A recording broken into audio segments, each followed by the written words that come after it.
በዚያ ከለውጥ ማግስት ባደረግነው ውይይት በሁሉም የአገሪቱ ጫፎች የነበሩት ጥያቄዎች፣ አስተያየቶች በሁለት አንኳር ጉዳዮች ተከፍለው ይታዩ ይችላሉ።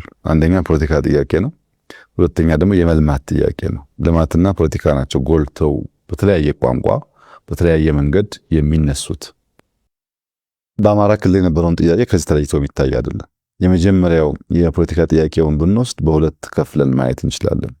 ራሱ የፖለቲካውን ጥያቄ አንደኛው ረጅም ጊዜ የሚወስድ ዘላቂ መፍትሄ የሚሻ አስተማማኝ ሰላም ማረጋገጥ የሚፈልግ ከአንድ ብሔር፣ ከአንድ ክልል፣ ከአንድ ፓርቲ በላይ ማሳተፍ የሚፈልጉ ጉዳዮች አሉ። በአንድ ፓርቲ የማይመለሱ፣ በአንድ ክልል የማይመለሱ፣ በአንድ ከባቢ ፍላጎት የማይመለሱ የሌሎችን ተሳትፎ የግድ የሚጠይቁ ጉዳዮች አሉባቸው ጥያቄዎች ውስጥ። ለምሳሌ ህገ መንግስት በሚመለከት ባንዲራው ላይ ጥያቄ የሚያነሱ ሰዎች አሉ። አንቀጽ 39 ላይ ጥያቄ የሚያነሱ ሰዎች አሉ። በወሰን ጉዳይ በወሰን ይገባኛል ጥያቄ የሚያነሱ ሰዎች አሉ። እንደነዚህ ያሉ ጥያቄዎች ሙሉ እይታን ዘላቂ ሰላም የሚያረጋግጡ ምላሽን ማምጣት ይጠይቃሉ። እንዲሁ ሰምተህ ወዲያው የምትመልሳቸው ጉዳዮች ሳይሆኑ ሂደት ይፈልጋሉ። ለዚያ ረዘም ላለ ጊዜ እንግዲህ በውይይት እንደቆየን ይታወቃል። እያንዳንዱ የራሱ ችግር ስላለበት፣ ለምሳሌ ከነዚህ ጥያቄዎች ውስጥ ስንቶቹ እንደሆኑ ባላቅም ብዙዎቹ በሀገራዊ ምክክሩ ምላሽ ሊያገኙ እንደሚችሉ ተስፋ አደርጋለሁ። ነገር ግን ሐረርጌ ሄደህ የተጠየቀውን ጥያቄ እዛው ምላሽ ሰጣለው ብትል ወለጋ ስትሄድ ጥያቄ ሊወልድ ይችላል። ወላይታ ሶዶ ሄደህ ተጠይቀህ ለዚያ ምላሽ እዛው ሰጣለው ብትል ጎንደር ስትሄድ ጥያቄ ሊወልድ ይችላል። ከዚህ ማሳያ አንዱ የወልቃይት ጥያቄ ነው። የወልቃይት ጥያቄ ረዘም ላለ ጊዜ ይገባኛል ጥያቄ በአማራ ክልል ሲነሳ ቆይቷል። ይህንን ጉዳይ የሁለቱም ክልል ህዝቦች ያሳተፈ ያወያየ በህገ መንግስቱ መሰረት በሪፍረንደም የተረጋገጠ ለዘላቂ ሰላም መነሾ የሚሆን ካልሆነ እድል አግኝቻለሁና አሁን ላፈላርግ ብትል ሲቀየር ይበላሻል። ለምሳሌ ከዚህ ቀደም የፌዴራል ክልል ስሪት ሲሰራ በህዝቦች ውይይት ቢሆን ያ ነገር የተፈጸመው ለረጅም ጊዜ ጥያቄ ሆኖ አይቀጥልም ነበር። ያን ስህተት የሚደግም ነገር ነው። አሁን ስለሚመች እናርገው የሚል ጥያቄ የሚነሳበት መንገድ ውይይት ይፈልጋል። ስፔሲፊካሊ የወልቃይትን ጉዳይ ብትወስድ በትግራይ በኩል ያለው ጥያቄ ፌዴራል መንግስት ስርዓት ውስጥ በትግራይ ክልል ይተዳደር ነበር። በጦርነቱ ምክንያት ነው ያንን ቦታ ያጣ ነው። አሁን ደግሞ ለአማራ ህዝብ ህልውና እንታገላለን የሚሉ ኃይሎች ሁሉ ውሰዱት፣ አብረናችሁ እንዋጋለን፣ ይገባችኋል እያሉን ነው። እየከለከለን ያለው የፌዴራል መንግስት ነው። የፌዴራል መንግስት ከዚህ ጉዳይ ራሱን ቢያወጣ እኛ በማንኛውም መንገድ በኃይልም ይሁን በሰላም ቦታችንን እናስመልሳለን። እንቅፋት የሆነብን የፌዴራል መንግስት ነው እንጂ ለዚህ ህዝብ የሚታገሉ ወገኖችም ጭምር ለዚህ ህዝብ እንታገላለን ባዮች ጭምር እንድንወስድ ፈቅደው የዚያ ትግል ተባባሪና አጋር ሆነዋል። እናንተ ናችሁ እንቅፋቱ ይላሉ። ወደ አማራ ክልል ደግሞ ስትመጣ ከጦርነት በኋላ በፌዴራል መንግስት ውክልና የሚተዳደረው የወልቃይት ክልል በህግ አግባብ በተሟላ መንገድ ወደ አማራ ክልል መመለስ ሲገባው የፌዴራል ክልል መንግስት አልመለሰም ብለው ያስባሉ። ሁለቱም ጋር ጥያቄ አለ ማለት ነው። ይህንን ጥያቄ የምንፈታው አንዱን ወገን በማስደሰት ለአንዱ ወገን ምላሽ በመስጠት አንዱን ከጥያቄው ጋር እንዲቆይ ብናደርገው ዘላቂ ሰላም አያመጣም። የጊዜ ጉዳይ እንጂ መልሶ ግጭት ይፈጥራል። መልሶ ግጭት የሚፈጥርን ነገር ለአጭር ጊዜ እፎይታ፣ ለአጭር ጊዜ ደስታ መመለስ ደግሞ የመደመር መንግስት ፕሪንሲፕል አይደለም። የኛ አንደኛው ፕሪንሲፕል ሚዛናዊነት ነው። ሁለተኛው ሙሉ እይታ ነው። በምንወስናቸው ውሳኔዎች ዘላቂ ሰላም፣ ዘላቂ ልማት፣ ዘላቂ አብሮነትን የማያረጋግጥ የአጭር ጊዜ ድል ከሆነ ታይም ቦምብ ነው።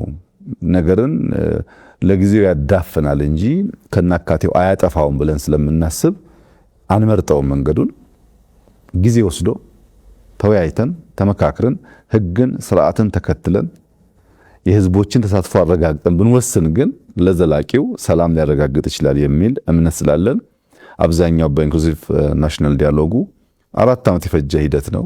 ብዙ ሺህ ሰዎች የሚሳተፉበት ነው። አሁን እኔን ካነጋገርኩ በኋላ ራንደምሊ ሄደህ አንዱን ከሰሜን አንዱን ከምስራቅ አንዱን ከደቡብ ብታነጋግር በዚህ መድረክ መገኘቴ ብቻ ከበቂ በላይ ነው ይሉሃል። በጣም ብዙ ነገሮች ይነሳሉ፣ ብዙ ቅሬታዎች ይነሳሉ። አንዱ ያንደኛውን ጥያቄና በሽታ ያደምጣል። በዚያ መንገድ ነው ኢትዮጵያ የምትሰራው፣ በውይይት በንግግር በትዕግስት ነውና ከአማራ ክልል ጥያቄ አንጻር ከበፊቱ የከፋ ነገር አሁን አለ ብሎ ለመውሰድ ያስቸግራል። በፊት የአማራ ክልል ወልቃይት ወደሚለው አካባቢ መጓዝ አይችልም። ዛሬ ቢያንስ መሄድ ይችላል፣ ሰው መጠየቅ ይችላል። እንደው በህግ ተጠቅሎ የአማራ ክልል ነው ባይባልም ለመንቀሳቀስ የሚከለክል ነገር የለም። ሌላው ደግሞ በምክክር በውይይት ትግራይንም አሳትፈን እነሱም የኛው ወገኖች ናቸው፣ ኢትዮጵያውያን ናቸው። እነሱም በሚያስከፋ መንገድ የምንፈጽመው ነገር ጥቅም የለውም ብሎ ማመን ያለበት የአማራ ክልል ማህበረሰብ በዛም በዚህም ያለው የተዋሃደ ቅድም እንዳልኩት የተዋለደ በብዙ ጉዳይ ውስጥ አብሮ ያለፈ ህዝብ ነውና ሁለቱንም ህዝብ በሚያሳምን በውይይት በምክክር ዊን ዊን አፕሮች ብንከተል ዘላቂ ሰላም ያረጋግጣል። ከዛ ውጭ ያለው መፍትሄ ለአማራም አይጠቅምም፣ ለኢትዮጵያም አይጠቅምም፣ ለትግራይም አይጠቅምም ብለው የመደበን መንግስት በጽኑ ያምናል። ነገር ግን ከረጅም ጊዜ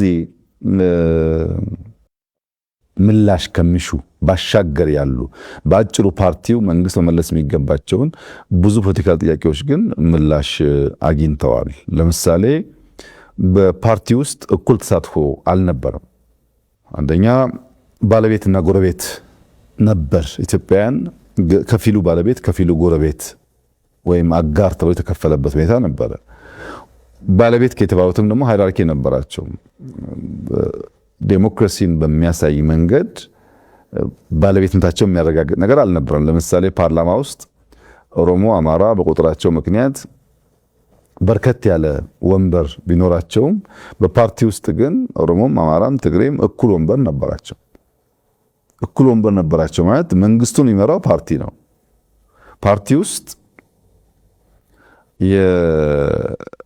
ማጆሪቲ ሩል ማይኖሪቲ ራይትስ የሚባለው የዲሞክራቲክ ፋውንዴሽን መሰረቱ እሳቤው አልነበረም። ቲፒኤልኤፍ 9 ሰው አለው፣ ኦህዴድ 9 ሰው አለው። እነዚህ ሰዎች በኩል ድምፅ ነው ወስነው ያ ውሳኔ ወደ ፓርላማ የሚፈጸመው። ይሄ ተሳትፎን የተዛባ ያደርገዋል፣ መስተካከል ነበረበት የሚል ጥያቄ ነበር። ሪጂናል ኦቶኖሚ ክልሎች ከፌዴራል መንግስት በህግ ከተሰጠው ስልጣን ባሻገር ጣልቃ ሳይገባባቸው በነፃነት ልማታቸውን፣ ሰላማቸውን፣ ፖለቲካቸውን እንዲያራምዱ መፍቀድ ላይ እንደሚታወቀው ውስንነት ነበር። ያን መመለስ ብዙ የሌሎችን ክልሎች ተሳትፎ ሳይፈልግ ራሱ መንግስት ራሱ ፓርቲ መወሰን መቀየር ይችላል። በፌዴራል መንግስት አካታችነትን በሚመለከት ኢሹዎች ነበሩ።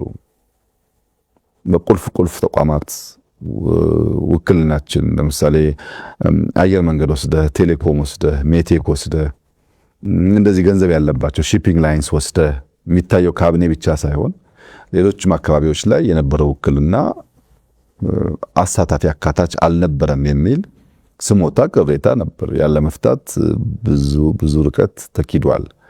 መጥፎ ትርክቶች አሉ። አንደኛው እንደ ገዢ፣ እንደ ጨፍጫፊ፣ እንደ አጥፊ የሚወስድ ትርክት አለ። ይሄ ደግሞ በዘላቂነት ኢትዮጵያን እያጠፋ እየከፋፈለ ነውና ትርክት ማድረቅ አለብን፣ ማስተካከል አለብን የሚል ጥያቄ ነበር። እሱን ለመፍታትም የውስጥ ውይይት የመንግስት ውሳኔ በቂ ስለነበረ ማድረግ ተችሏል።